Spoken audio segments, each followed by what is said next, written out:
伊朗宣布购买俄罗斯战斗机，坚持没有抢到这个买卖，我们有没有必要感到失望？各位网友，大家好，我是刘小飞。伊朗武装部队参谋长巴盖里少将在一个公开的采访中表态，已经从俄罗斯购买了一批新型的战斗机和武装直升机。有人猜测呢，可能是买了苏30，也有人猜测呢，买了苏35。但是原来俄罗斯力主推销的苏75估计是没戏，因为那个玩意儿3000多万美元报价是最简装版，如果都配齐了，什么功能都有了，估计伊朗人肯定是买不起。不过呢，原来指望伊朗购买歼10的朋友啊，这次肯定是心有不甘了。尤其是珠海航展之后，歼10 CE 的模型摆在大厅里边，我们都希望它能够拿到一个最近的出口订单。其实这么多年，大家也都习惯了，很多装备我们造出来以后，都想着往伊朗卖，就觉得我们的装备性价比高，这个优势伊朗为什么会看不见？其实伊朗买什么武器呢？它不见得是能够像有些国家一样追求先进。对伊朗来讲，它真的没有特别多的精力跟财力给自己的装备体系动一个大手术。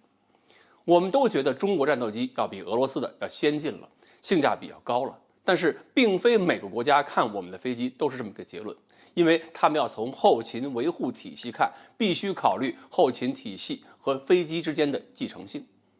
比如，一个国家它长期使用的都是俄式飞机，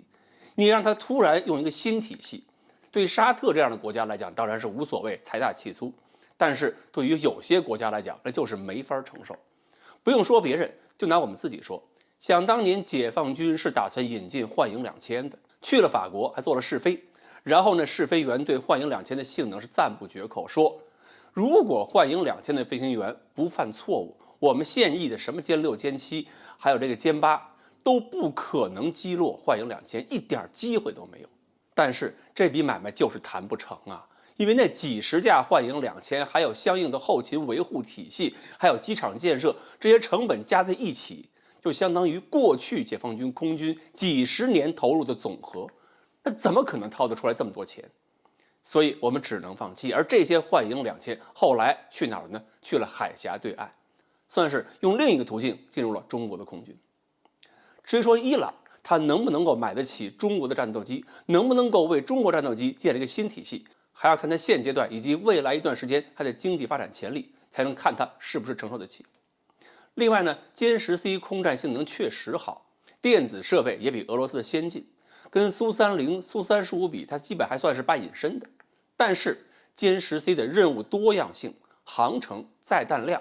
毕竟就不如苏35和苏30这样的重型战斗机。所以呢，俄罗斯飞机很多性能虽然不如我们的歼10，但是对伊朗来说，买一架苏35，买一架苏30，那一架飞机能干好几架飞机的事儿，其实也是更合算的事情。而且不说中俄飞机的比较，就算是我们自己飞机之间内部比较，也能说明问题。枭龙对一些经济上并不宽裕的国家来讲，都可以很有吸引力，反而卖歼10会难一点，因为歼10算不上多用途上占优势的飞机。其实啊，如果伊朗不买歼10，我们也不用特别在意。伊朗以前买中国武器也不少了，他们的反舰导弹打伤过以色列护卫舰，那也是有中国血统的。我们用不着觉得每个订单都是势在必得。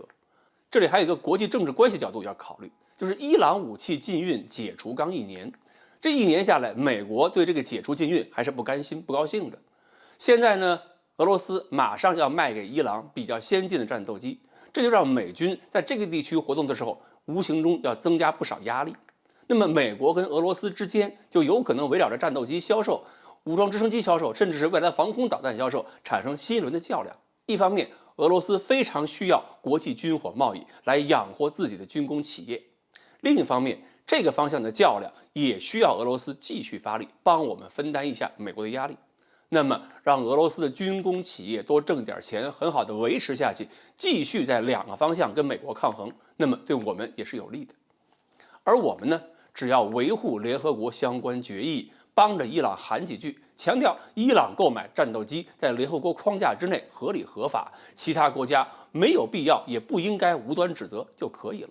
至于说这笔钱能不能挣得着，我们现在根本不用着急。好，关于伊朗购买俄罗斯飞机而没有买歼10，为什么？今天呢，我们就聊到这里。欢迎大家继续关注我们的栏目，我们下期再说。